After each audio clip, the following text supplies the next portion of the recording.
Okay. Oh, geez, the Mustang.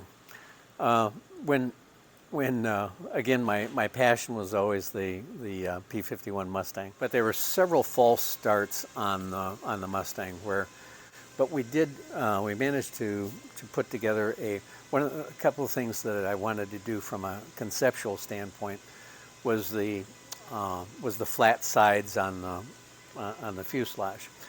And I wondered if that was really going to, because on the original Mustang, there is a they're almost flat, but they're not perfectly flat.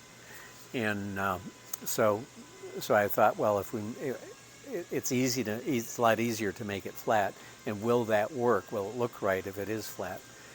So we built a mock-up with, and I decided, because we used round tubing on all of the Tornado stuff, I wanted to go to square tubing, because I thought we could simplify our fixturing from a manufacturing standpoint.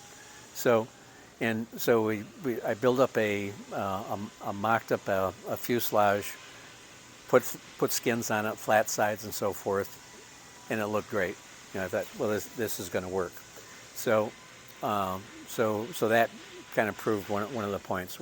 Again, going back to the decision making on how to do this airplane, when I was originally looking at doing the Mustang, I was going to do a straight monocoque.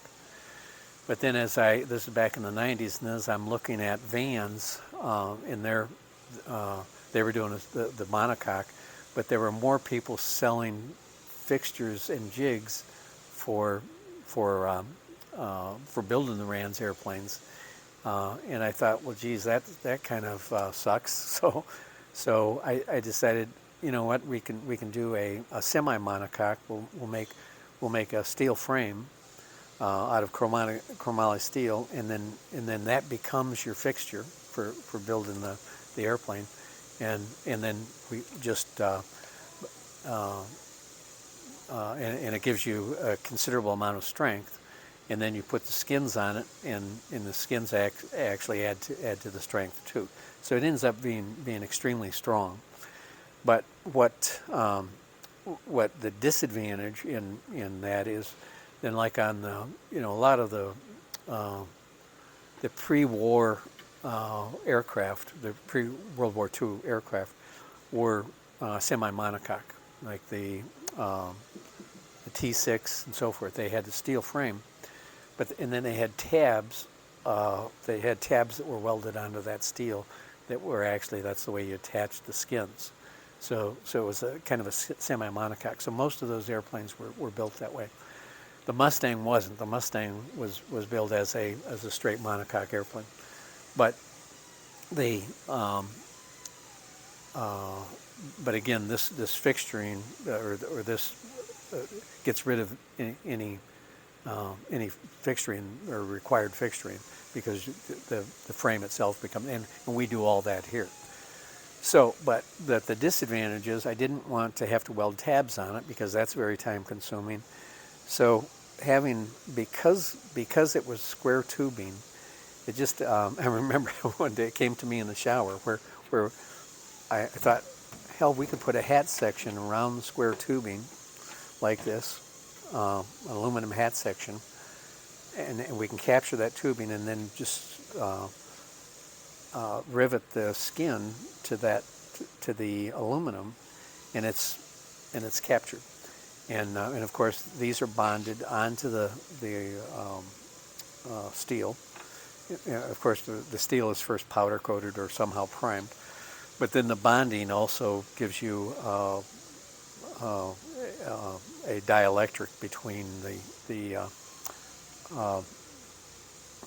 aluminum and the steel. So any place that there would be, so you don't have direct contact between the aluminum and steel. So you've got, and I remember this idea came to me one day. I just remember it was in the shower. I thought, damn, I could make this hat section and put it on there, and we tried it, worked like a charm. So that's where that came from, and Yeah, and then this just, if anything, it just adds to the strength, because now you have a piece of O50 aluminum on every member in the frame. So it gives us something nice to attach to, and of course everything is bonded. We bond everything, and that's also why we get away with pop rivets. Okay, people say, well, how can you get away with pop rivets? Well, you can't if you don't bond it.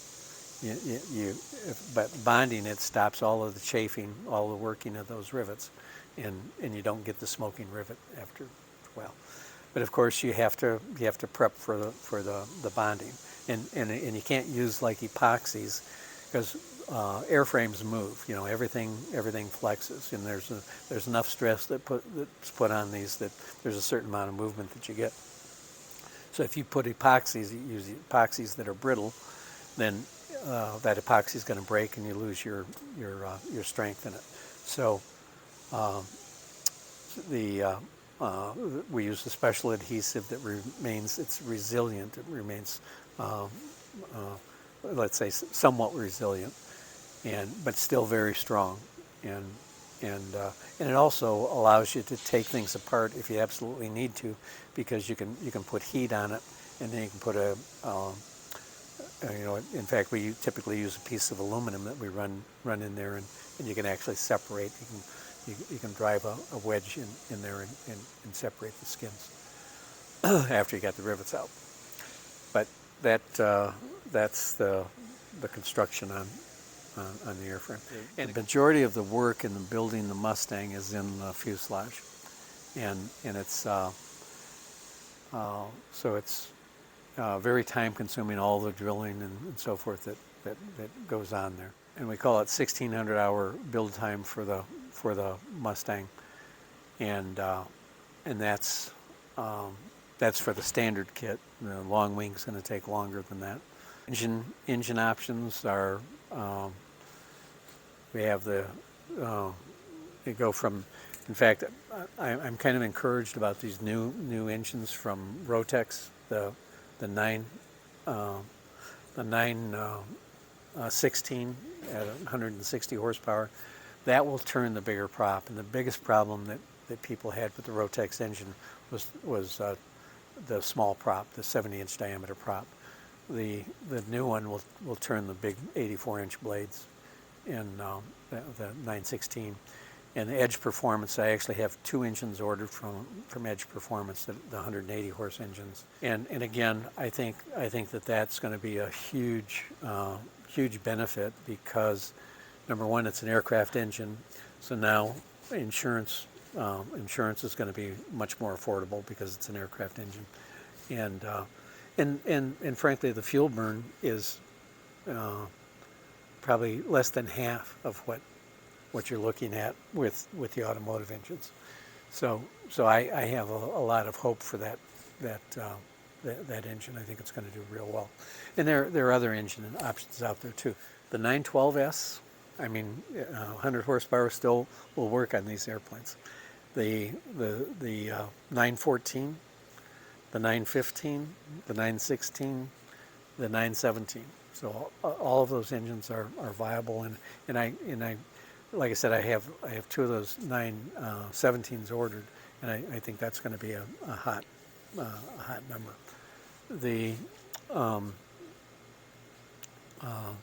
Then you got with the automotives, you go with the Suzuki, which is 100 and, well, there's two different Suzuki engines. There's 160 horsepower, and this is in the car, and we're not getting that out of it in the airplane. But 160 horsepower for the 2.5 liter, 180 horsepower for the 2.7 liter Suzuki. The Honda, the 3.5 liter, is 145 horsepower or 300 horsepower, depending on which cam configuration you have. And these are all viable engines. Let's say that we support. There are other engine options out there, and we have people experimenting with them. And if someone comes up with something that's really good, lightweight, more power, more reliable, then of course we're gonna look at it. And but I try to try to stay as much away from experimenting with engines as we can, but sometimes it's necessary. So the and then you got the LS3, which is an excellent engine. So then the BMW V12 is my personal favorite, but it's really not as much hard. Of course, the LS3 is 430 horsepower as its rated horsepower, but not at the RPM range that we're operating at. You're more like you're in the 300 horsepower. You're probably using 300 horsepower. The BMW V12 is 330 horsepower as its rated horsepower, and again, probably we're closer to, because of the way that's rated, we're still close to that 300 horsepower in that, probably in the 280 to 300 horsepower for takeoff, and but those are the basic engines that we want to use. But I really have a lot of hope for the new Rotex series engines.